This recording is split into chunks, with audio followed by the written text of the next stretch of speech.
Hello guys, स्वागत है हमारे यूट्यूब चैनल में। आज मैं आप लोग के लिए लेकर आया हूं ब्रीथ से संबंधित जो भी क्वेश्चन है वो सभी को एक करके बहुत छोटा सा वीडियो लेकर आया हूं। दोस्तों, मेरे वीडियो को अंत तक देखें, आपको बहुत ज्यादा फायदा होगा। एडवांस मैथ का जो भी बेसिक टॉपिक है, मैं बेसिक टॉपिक लेकर आया हूं। आज मैं इसी के बारे में आज मैं फुल डिटेल बताऊंगा। ठीक है, जीवा किसे कहते हैं, त्रिज्या किसे कहते हैं, सभी को लेकर आया हूं। और वृत्त का व्यास किसे कहते हैं, ये सभी को लेकर आया हूं। दोस्तों, हमारा चैनल अभी तक सब्सक्राइब नहीं किया है तो सबसे पहले सब्सक्राइब कीजिए और शेयर कर दीजिए अपने दोस्तों में, ताकि हमारा वीडियो उन तक भी पहुंच जाए। ठीक है, अगर मैंने वीडियो अंत तक देखे हैं, अगर पसंद आता है तो कृपया एक लाइक जरूर कर दीजिएगा। चलिए अब शुरू करते हैं। एडवांस मैथ से संबंधित जो भी क्वेश्चन पूछे जाएंगे 10वीं कक्षा में, आज मैं आप लोगों को पूरा का पूरा कराऊंगा। 10वीं कक्षा का एडवांस मैथ में जो भी बेसिक कंसेप्ट है, मैं आज एक ही वीडियो में मैं पूरा समाप्त कर दूंगा। जो वृत्त से संबंधित जो भी क्वेश्चन आते हैं, जो बार बार एग्जाम में पूछे जाते हैं। तो चलिए अब हम आपको ले चलते हैं वृत्त पर। ठीक है, वृत्त पर ले चलते हैं। तो वृत्त से संबंधित जो भी आपको क्वेश्चन आएंगे, मैं एक एक करके हल करूंगा। ठीक है, तो सबसे पहले तो समझते हैं क्षेत्रमिति से वृत्त से संबंधित जो भी क्षेत्रफल आते हैं उससे संबंधित क्वेश्चन हम सबसे पहले चलते हैं। ठीक है, तो ये वृत्त हो गया। क्या हो गया? वृत्त हो गया।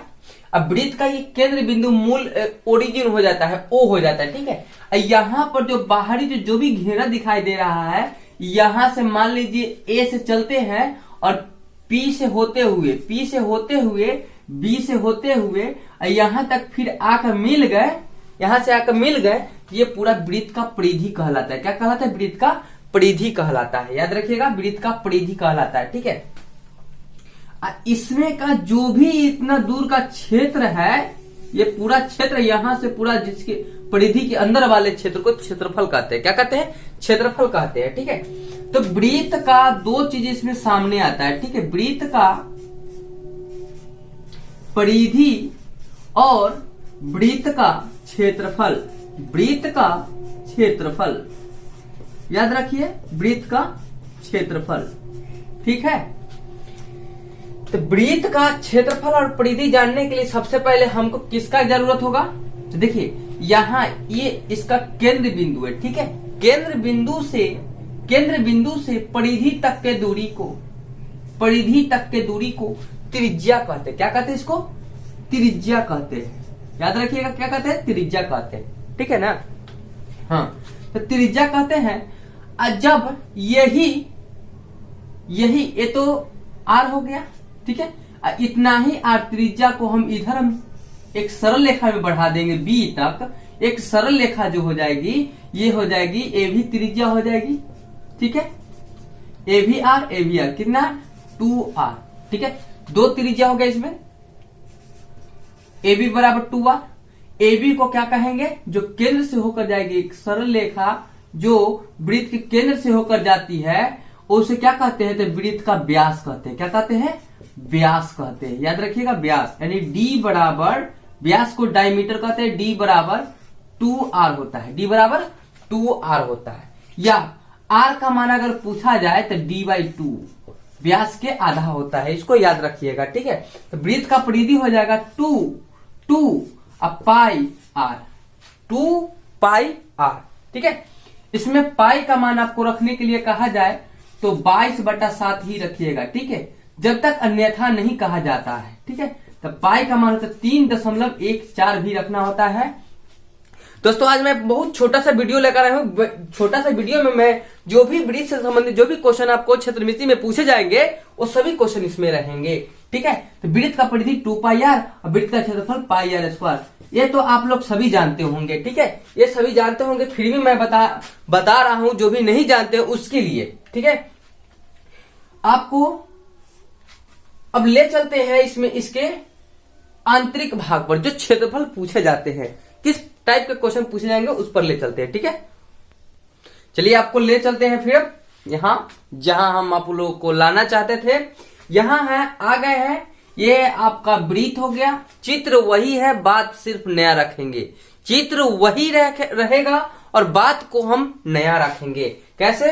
तो देखिए, यहां पर ये वृत्त हो गया। वृत्त के अंदर वाले परिधि, वृत्त, ये वृत्त हो गया पूरा, परिधि के अंदर वाले जितने भी क्षेत्र है उसको क्षेत्रफल कहते हैं। ठीक है, अब मान लीजिए ये जो है वृत्त के परिधि के किन्हीं दो बिंदुओं को मिलाने वाली रेखा को, वृत्त के किन्हीं दो बिंदुओं को मिलाने वाली रेखा को जीवा कहते हैं। क्या कहते हैं इसको? जीवा कहते हैं। याद रखिए, क्या कहते हैं इसको? जीवा कहते हैं। ठीक है, और जब यही जीवा जब वृत्त के केंद्र से होकर गुजरती है तो उसको व्यास कहते हैं। क्या कहते हैं उसको? व्यास कहते हैं। याद रखिएगा, क्या कहते हैं उसको? व्यास कहते हैं। किसको? वृत्त के किन्हीं दो बिंदुओं को, वृत्त के किन्हीं दो बिंदुओं को, जैसे कि वृत्त के किन्हीं दो बिंदुओं को मिलाने वाली रेखा जो वृत्त के केंद्र से होकर जाती है उसे क्या कहते हैं? वृत्त का व्यास कहते हैं। क्या कहते हैं? वृत्त का व्यास कहते हैं। क्वेश्चन इस प्रकार से भी पूछा जाता है, वृत्त का सबसे बड़ी जीवा, वृत्त का सबसे बड़ी जीवा क्या कहलाती है? तो वृत्त का व्यास कहलाती है। क्या कहलाती है? वृत्त का व्यास कहलाती है। ठीक है, इसको हम मिटा देते हैं। मान लीजिए ये जीवा जो है ए बी क्या है? जीवा है। क्या है? जीवा है। ठीक है, और यहां पर जो है ए सी बी चाप की लंबाई है। क्या हो गया? ये चाप हो गया। ठीक है, ए से ए सी बी क्या हो गया? चाप हो गया, चाप की लंबाई हो गई। ठीक है, अब मान लीजिए जीवा के द्वारा वृत्त के केंद्र पर थीटा कोण बनता है। कितना कोण बनता है? थीटा कोण बनता है। तो उससे दो सूत्र आते हैं। क्या कितने आते हैं? दो सूत्र आते हैं। थीटा कोण वाले त्रिज्यखंड की चाप की लंबाई आती है और दूसरा थीटा कोण वाले त्रिज्यखंड का क्षेत्रफल आता है। दो प्रकार के क्वेश्चन इससे पूछे जाते हैं। ठीक है, तो इसमें थीटा कोण वाले त्रिज्यखंड की चाप की लंबाई बराबर हो जाएगी थीटा बटा में 360।